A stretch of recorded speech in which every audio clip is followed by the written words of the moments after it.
It's been an interesting week.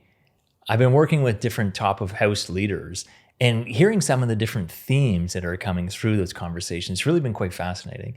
And so today I'm keen to share some of those themes, those topics with you and see how perhaps your world resonates with what you're hearing from these top of house leaders. But firstly, let's at least call out what a top of house leader is. So for me, a top of house leader could be a CEO of, say, a private organization, private sector. It could be an executive director if we're talking about a not-for-profit or a community-based organization. It can also be a business owner, right? But anyone who's really at the top of the hierarchy. And for me, they're my favorite clients to work with, regardless of industry, whether you're in high tech or a community-based organization, to be able to partner with that individual who really has that vantage point, really that view from the top, that top of house position. Is such an exciting leader to work with. And it really brings me back to some of my roots, where back to my HR days and my days working within organizations in corporate and otherwise, where my favorite thing to do, my favorite activity in HR was always partnering with a leader.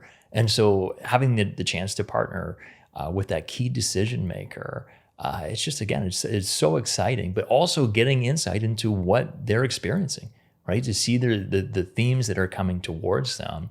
And again, regardless of industry, we're starting to see some themes there that no doubt you're seeing in your worlds, but perhaps at a different level or different vantage point. So I'm going to share those with you today, and those three themes, and see how they connect for you. One theme I'm hearing continues to be around change management and change leadership. Let's back up for a minute and talk about the world that we've been living in for the last few years. Remember when you used to be able to walk onto a car lot and explore the different cars that were there in its inventory and select the one that you wanted, and maybe even a specific paint color, etc. Now we have difficulty in supply chain management. It's difficult to find even something that was so normal as buying a car. For those of us who are parents of young children, go back to a time when it was difficult to get children's Tylenol. It was scary. It was terrifying as a parent. The Rideau Canal, for those of us in the National Capital Region, didn't freeze over this year for the first time in years. We're seeing climate change. We're seeing different changes in our temperatures. We're also seeing economic shifts that have just produced a ton of uncertainty right across the board. And so all these macro level changes have infiltrated and impacted our organizational life. And so the uncertainty that's been created by that has put a heavy, heavy burden on leaders attempting to lead others through these changes, but also even for themselves to understand how their role may be evolving. So change leadership has been a significant theme that top of house leaders continue to navigate and attempt to try to support their teams through in these times of great uncertainty. A second theme that I'm seeing from top of house leaders is watching their leadership teams really struggle with the demands and pace placed upon them. In some cases, their leaders are ill-equipped to truly manage the expectations of the organization. So from a skills perspective, they're attempting to build skills, or they haven't been as proactive in building the skills necessary to really drive value back into the organization. Furthermore, and tied to another theme around change and change leadership, we're seeing people who are burnt out. And it's not just the workforce, it comes into the leadership ranks, of course, as well.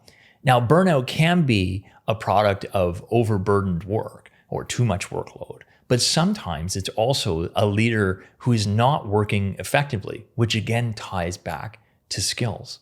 So the importance of keeping skills up to date and ensuring that those skills are very much aligned to the demands of the organization, this is something that top of house leaders are struggling with every day. It's not that they don't want to help their teams from their perspective, right, to truly invest even on a one-on-one basis.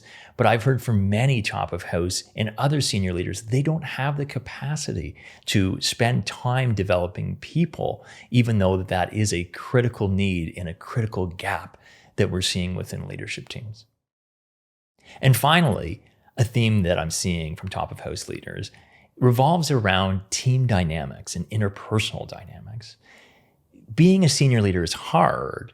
And especially at the executive level, we find that there's many competing perspectives because the work that's occurring at that level, it is often unclear, both in terms of direction, but certainly in the way to achieve the outcomes that they set out in the strategy. So with those competing perspectives often comes many different personalities. And with those different personalities, of course, comes a bit of conflict.